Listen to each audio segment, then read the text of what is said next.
बांग्लादेश की राजधानी ढाका में धमाके की खबर आ रही है। ढाका के माघ बाजार में धमाका हुआ है। धमाके में कुछ लोगों के मरने की भी खबर आ रही है। बीएनपी के तारिक रहमान के बांग्लादेश लौटने से पहले ये बड़ी खबर है। अब बड़ी खबर आपको बता रही हूं। आप देख रहे हैं बांग्लादेश में जो कुछ हो रहा है हाल के दिनों में।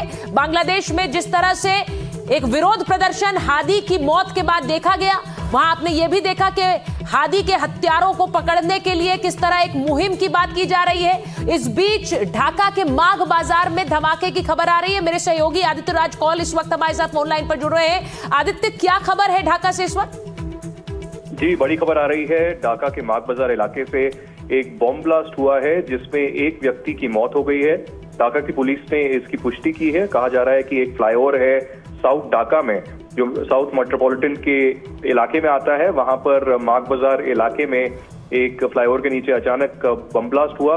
क्या ये आईईडी था, क्या ये ग्रेनेड था, या किस तरीके का बॉम्ब था, ये इसकी इन्वेस्टिगेशन अभी चल रही है। इसकी पुष्टि नहीं हुई है, लेकिन बता रहे हैं कि एक बॉम्ब ब्लास्ट हुआ है और एक व्यक्ति जो है इसमें बुरी तरीके से घायल हुआ है। इसको अस्पताल ले जाया गया, लेकिन रास्ते में ही उसने दम तोड़ दिया।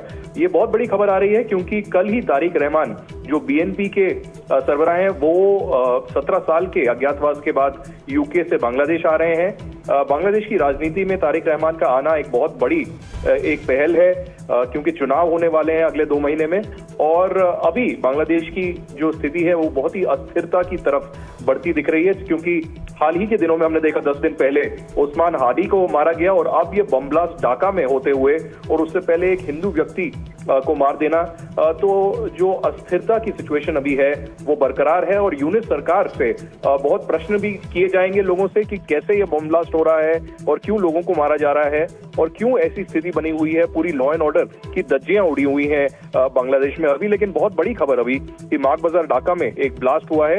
अभी तक जो सूचना एनडीटीवी को मिली है, इसमें एक व्यक्ति की मौत हुई है। ये बहुत बड़ी खबर है जो आदित्य बता रहे हैं। बांग्लादेश की तस्वीरें भी हम अपने दर्शकों को दिखा रहे हैं। बांग्लादेश में ढाका में ये ब्लास्ट हुआ है जिसमें अभी तक एक व्यक्ति के मरने की खबर है, लेकिन ये संख्या बढ़ सकती है। जो खबर हमारे पास आ रही है उसकी पुष्टि का इंतजार कर रहे हैं। लेकिन ये बड़ी खबर क्यों है? क्योंकि पहले वहां पर दिन दहाड़े एक हिंदू को लिंच कर दिया जाता है, जिंदा जला दिया गया। वो तस्वीरें आपने देखी। और अब जो खबर आ रही है वहां पर ढाका के अंदर यानी कि राजधानी में बॉम्ब ब्लास्ट होता है। अभी आपने आदित्य को सुना, वो ये कह रहे थे ये आईडी ब्लास्ट था या किसी और तरह का ब्लास्ट था। अभी उसकी पुष्टि का इंतजार करना होगा।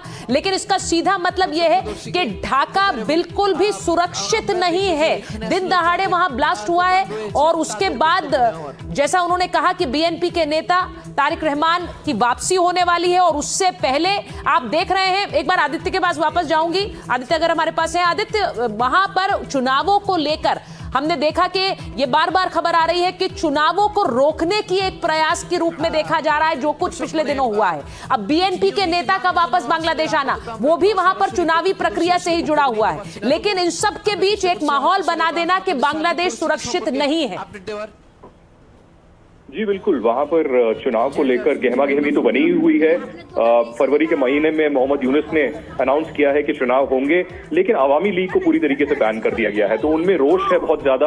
और अभी उस्मान हादी की जो हत्या कर दी गई 10 दिन पहले और उसके बाद एक हिंदू व्यक्ति की लिंचिंग की गई और अब ये धमाका जो बॉम्ब ब्लास्ट हुआ है माघ बाजार इलाके में ढाका में, इससे जो लॉ एंड ऑर्डर है, जो वहां पर कानून की व्यवस्था है, इसकी धज्जियां पूरी तरीके से उड़ गई हैं। इस पर बहुत बड़ा सवाल जो है मोहम्मद यूनुस पर उठता है। और अब देखना ये होगा कि इसकी इन्वेस्टिगेशन क्या होती है और इसके पीछे कौन लोग हैं। क्या मोहम्मद यूनुस इसको बता पाएंगे? क्योंकि अभी भी उस्मान हादी की जो हत्या हुई है उसके पीछे जो लोग हैं उनका कोई पता नहीं है। आदित्य, मैं आपसे जब बात कर रही हूँ, अपने दर्शकों को भी बता रही हूँ कि जो तस्वीरें हमारे पास स्क्रीन पर हैं उसमें एक चर्च नजर आ रहा है। अब हमने देखा कि एक हिंदू दीपू दास की लिंचिंग की गई, उसे जिंदा जलाया गया। अभी जो धमाका हुआ है वो एक चर्च के पास है। हमें लोग रोते बिलखते नजर आ रहे हैं। बांग्लादेश से जो एक खबर आ रही है धमाके की, इसको सीधे सीधे आप जोड़कर कैसे देखेंगे? जी बिल्कुल, ये अस्थिरता की ओर है। और जैसे कि पहले आपने बताया कि अभी भी बहुत ऐसे लोग हैं बांग्लादेश में जो नहीं चाहते कि चुनाव हो।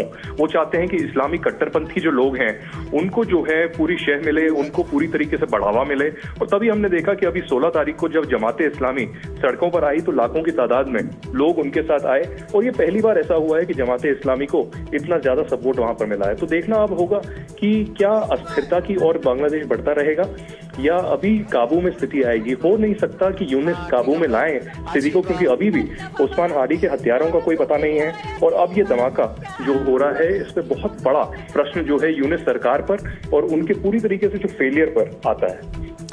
बहुत धन्यवाद आदित्य, क्योंकि ये तस्वीरें ढाका से हमारे पास आ रही हैं, बांग्लादेश से आ रही हैं, और वहां पर एक बम धमाका एक ऐसे समय में जब पहले ही बांग्लादेश सुलग रहा है और हादी की हत्या के बाद वहां पर हमने एक हुजूम देखा है, कट्टरपंथी सड़क पर उतर रहे हैं, भारत विरोधी भी उसमें नारेबाजी है, जबकि खुद हादी के भाई कह चुके हैं कि हादी की हत्या के पीछे यूनुस सरकार है। ऐसे में बांग्लादेश में इस वक्त जो अराजकता है वो आपके सामने है, एक धमाका बांग्लादेश की राजधानी ढाका में।